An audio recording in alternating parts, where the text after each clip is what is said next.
Hello again, fellow domestic engineer guys. The original domestic engineer guy is here to offer you some more helpful tips on how to keep the breadwinner happy and bringing home that bacon which you now cook. Now, as the literal master of the house, you'll be home all day long, so there's nobody else in the house.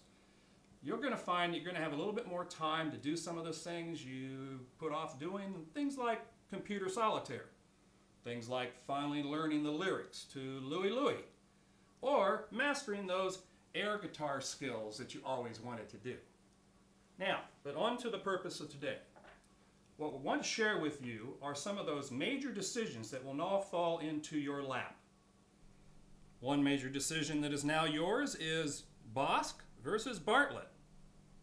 Do I have that right? Another big decision, you get to decide when the bananas have turned too much and are only useful for slipping purposes. Now this is a tough one. Anybody who does the supermarket shopping faces this tough decision every time they go to the supermarket.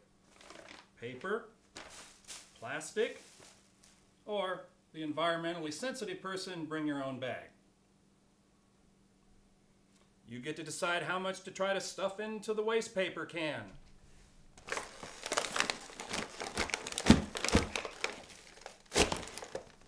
See? More room. Now I found this to be a major decision in every household.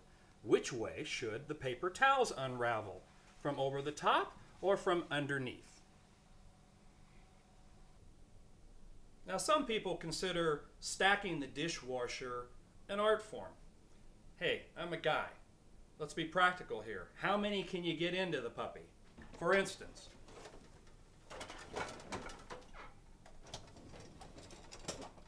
and you know it saves on water that way, and we got to keep expenses in mind here.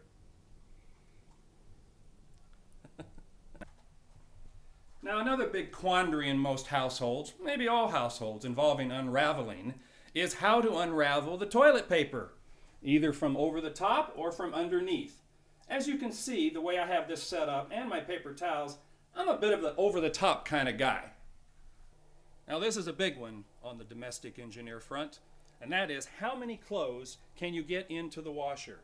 Because let's face it, the less water you use, the more money you're going to save. So you need to get as many in there as you can. Now, for those of you who notice that I've got some lights in with the darks, I was just messing with you to see if you were paying attention.